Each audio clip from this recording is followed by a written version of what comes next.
Hello, everybody. Thank you for joining another episode of Wednesday Wellness with Leora. Happy to see you here again.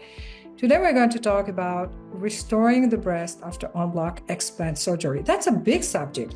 So, what if you're going breast implant free?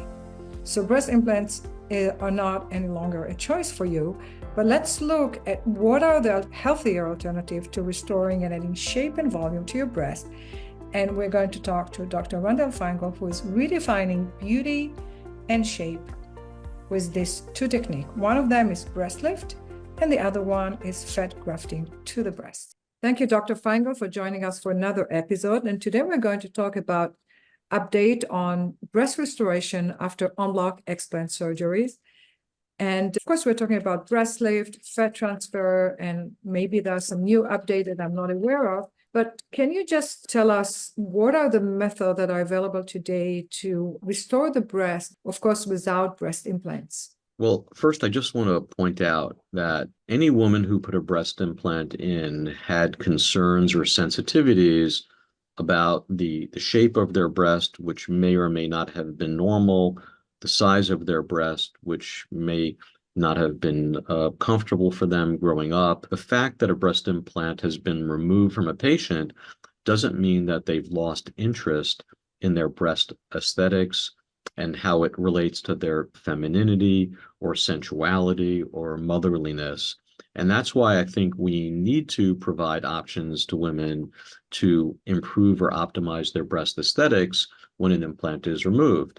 So, yeah, the broad categories are breast reshaping or breast lifting, or adding volume back to the breast using your own natural tissues, meaning body fat, or both simultaneously, which many of my patients do, and then discover that their breast after the explant is better looking than the breast they had from their implant, or it made them question why did they even need an implant to begin with. The biggest challenge for women, and also for myself when I went through this a few years ago, is the fear that the breast is not going to look aesthetic. Can you just talk about breast lift procedure and what is the one that you think that is the most effective one for women? I think that fear that you're describing, there's a good reason why women will fear that. Some of it is being acclimated to having a large breast that kind of defines their appearance, but some of it is just that the breast is going to be stretched out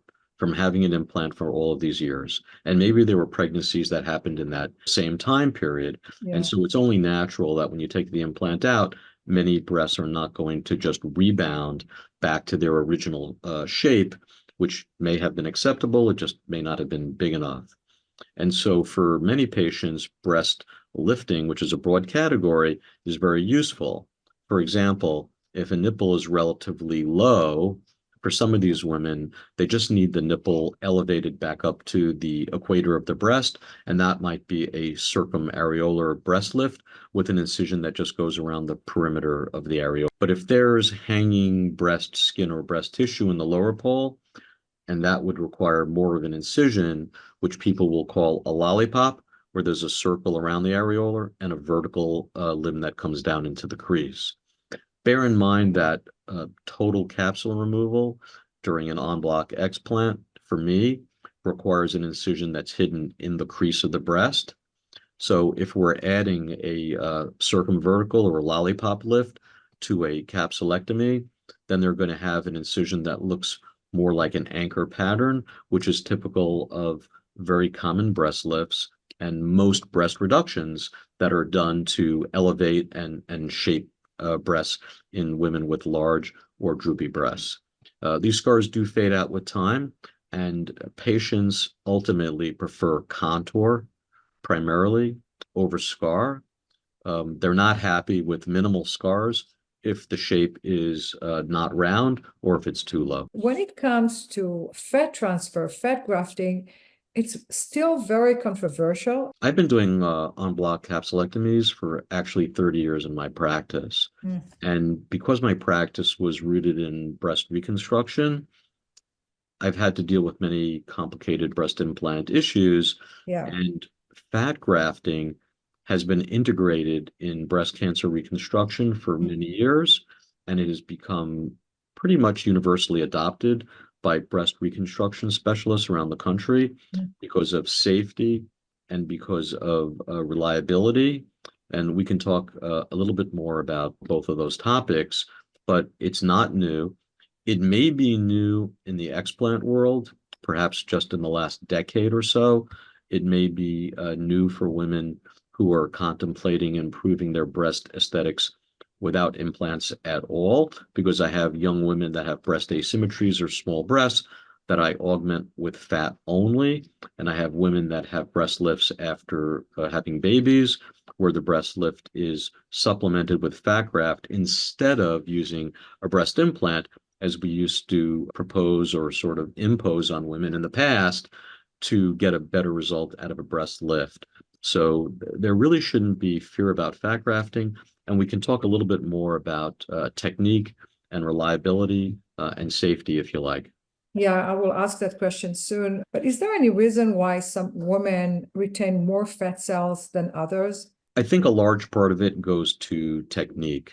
For me, fat grafting means minimal manipulation of fat, meaning that when I take fat out of the body, I don't centrifuge it. I don't put it through filters or strainers. I don't wash it. I really want to keep it at body temperature, which means putting it right back into the body as quickly as possible. But I also think harvesting fat from the body has to be done with very specific instrumentation.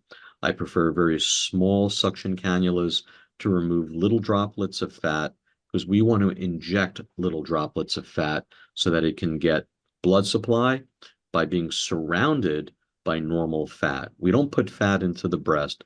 We put it into the body fat that's under the breast skin.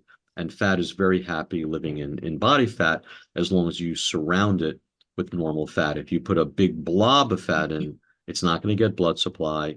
It's going to get absorbed by the body, or it will become more of a firm nodule that we call fat necrosis, Yeah. which is not a disease, but women are not comfortable when they feel nodules under their breast skin. So from your clinical experience, what is the right amount that the body can take and keep it alive, This is actually a fantastic question, because when it goes to how much fat will take and stay durable for life after fat grafting, it's not just technique of harvest and injection, it's how much you put in the breast. And the answer varies depending upon the size of the breast. If you have a breast that's relatively small and you put a small amount of fat graft in it, much of that fat will get blood supply. But if you overpower that breast with a very high volume of fat graft, the pressure in that breast is going to skyrocket. It's going to be tight as a drum, and it may look good on the table and for a few days, but the pressure in that soft tissue is going to prevent blood vessels from getting to that fat graft and allowing it to become established. And while it might look good early on, it will be a disappointment as the body absorbs it. And so a small breast will only tolerate a small fat transfer. That will create a bigger breast, which allows a woman to come back another day, if appropriate, if desired, to put more fat graft in, except at that point, they will have a larger breast to start with. And we can put an even bigger volume of fat graft in comfortably and expect an even larger number of fat cells to survive. So yeah, you have to be proper with your handling of fat and how you inject it. And you also have to be just rational on how much fat you put into the breast, even if it means more than one stage. I have women that have undergone breast augmentation with fat only, who've had 3 stages of fat graft, where I've taken fat from their abdomen one day, their thighs another day, their back another day, and that stage fat grafting has allowed incremental breast growth from an A cup to a B cup to a C cup, even to a D cup. But that never could have happened in one day if I tried to put 800 cc's or 1,000 cc's of fat into the breast. That's flawed logic, and it won't work. I'm thinking, can hormonal balance or age of a patient play a role in natural breast restoration? Is it going to affect how the breast is going to bounce back after a surgery? My observations as a physician watching people heal for over 30 years now is that healthier patients have better responses to surgery and wound healing. And that health has to do with your nutrition, your hormonal status, your protein stores, your oxygen levels, whether you smoke, whether you drink, your activity levels. It's a safe assumption that if you optimize your nutrition and you optimize your hormone levels, that probably will lead to better healing, better fat retention, softer breasts, and a better result. So in terms of monitoring the breast after unblock, explant, breast lift, and fat transfer, is this going to be affecting the mammography ultrasound evaluation? It shouldn't. Experienced mammographers and ultrasonographers, MRI radiologists, they can detect that the fatty layer of the breast is thicker in women who've had fat grafting. They might even be able to see fat graft looking different from native breast tissue. As I said, we're not putting the fat graft in the center of the breast. We don't want to disturb the breast gland. Even if a woman had fat necrosis or an oil cyst or some calcifications related to fat grafting, which is not common in my practice, but I've seen it over the years, the experienced radiologists know how to identify that, and it has nothing to do with the appearance of a cancer developing in the breast gland. So fat graft doesn't cause breast cancer. It doesn't masquerade as breast cancer on an imaging study. It's either invisible or it's understood to be fat graft when it's looked at by the radiologist, and it doesn't prevent them from discovering a change in the breast or observing a breast cancer to inhibit the diagnosis of breast cancer. You have to remember, fat grafting to the breast has its origins in the breast reconstruction community, and we would never be able to the degree that we do if it wasn't universally understood and accepted by our radiologists, and that there was absolutely no evidence that it was going to cause a cancer recurrence in a breast cancer patient. I would have no fears about using this in anyone who sought it. So in terms of how often do you recommend to have a mammography and ultrasound of the breast? Well, there are guidelines that are distributed in the cancer community, in the radiology community, that relate to a woman's age and family history.